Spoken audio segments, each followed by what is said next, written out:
पापा, मेरा आफताब ऐसा नहीं है। बहुत भला इंसान है वो।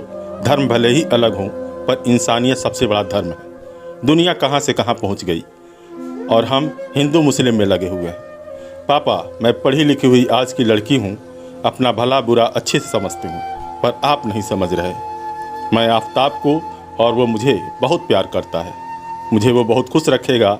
मेरी खुशी के लिए वो मेरे साथ मंदिर भी जाता है, तिलक भी लगाता है। अभी नवरात्र में उसने व्रत भी रखे थे। हर मुस्लिम एक जैसा नहीं होता पापा, सभी धर्मों के मानने वाला है वो। आपको अपनी बेटी की खुशी देखी नहीं जाती तो ठीक है।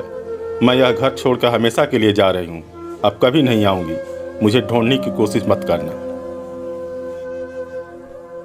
अपने शरीर के 36 टुकड़े होने से पहले शायद श्रद्धा ने यही बात अपने पिता से कही होगी, और बेचारा बाप यही सोचकर खुद को कोस रहा होगा कि मेरे दिए संस्कारों में कहाँ कमी रह गई। लव जिहाद के नाम पर हिंदू युवतियों के उत्पीड़न और हत्या के मामले रुकने का नाम नहीं ले रहे। ताज़ा मामला दिल्ली के मेहरौली थाना क्षेत्र का है, जहाँ एक युवक मुंबई की एक युवती के साथ लिव इन रिलेशन में रहा और फिर मन बढ़ जाने पर युवती की हत्या कर दी।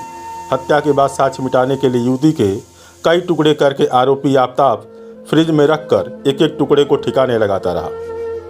दिल्ली पुलिस ने मेहरौली थाना इलाके में करीब 6 महीने पहले हुई एक हत्या के मामले को सुलझाने का दावा किया है। उसने इस मामले में एक व्यक्ति को गिरफ्तार किया है। गिरफ्तार किए गए व्यक्ति का नाम आफताब है। उस पर श्रद्धा नाम की एक युवती की हत्या का आरोप है। दोनों लिव इन रिलेशनशिप में रहते थे। पुलिस का कहना है कि आफताब ने श्रद्धा के शव के कई टुकड़े किए। उसने इन टुकड़ों को फ्रिज में रखा और 18 दिन तक तड़के उठकर उनको ठिकाने लगाता रहा। आफताब और श्रद्धा की दोस्ती मुंबई में एक कॉल सेंटर में काम करने के दौरान हुई थी। दोनों की यह दोस्ती धीरे धीरे प्यार में बदल गई। इसके बाद परिवार का विरोध करने पर दोनों भागकर दिल्ली आ गए।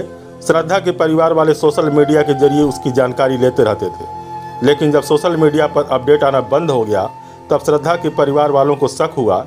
इसके बाद लड़की के पिता दिल्ली पहुंचे। बेटी के नहीं मिलने पर दिल्ली पुलिस से शिकायत की। श्रद्धा के पिता ने आरोप लगाया कि उनकी बेटी मुंबई के कॉल सेंटर में काम करती थी। वहां उसकी मुलाकात आफताब नाम के एक शख्स से हुई। दोनों की दोस्ती काफ़ी नज़दीकियों में बदल गई।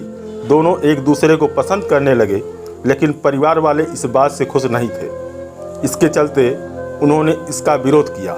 इसी विरोध के चलते उनकी बेटी और आफताब मुंबई छोड़कर दिल्ली आ गए और यहाँ पर छतरपुर इलाके में रहने लगे। दिल्ली पुलिस टेक्निकल सर्विलांस की मदद से आफताब की तलाश में जुड़ गई। पुलिस ने एक गुप्त सूचना के आधार पर आफताब को गिरफ्तार कर लिया। पूछताछ में आफताब ने बताया कि श्रद्धा उस पर लगातार शादी का दबाव बना रही थी। इसको लेकर उनके बीच अक्सर झगड़ा होना शुरू हो गया। इसके बाद उसने मई में बेरहमी से उसकी हत्या कर दी। आफताब ने श्रद्धा के शव के टुकड़े कर मेहरौली के जंगलों में फेंक दिया। पुलिस के मुताबिक आरोपी आफताब ने श्रद्धा के शव के करीब 35-36 टुकड़े किए थे। वह एक फ्रिज खरीद कर लाया और 100 के टुकड़ों को उसमें रखा। आफताब करीब 18 दिन तक लाश के टुकड़ों को ठिकाने लगाता रहा। वह इन टुकड़ों को मेहरौली के जंगलों में फेंकता था। इसके लिए वह देर रात ही घर से निकलता था। यदि आपको हमारा ये प्रयास पसंद आया है तो हमारे YouTube चैनल को सब्सक्राइब करें और Facebook पेज को लाइक करना ना भूलें।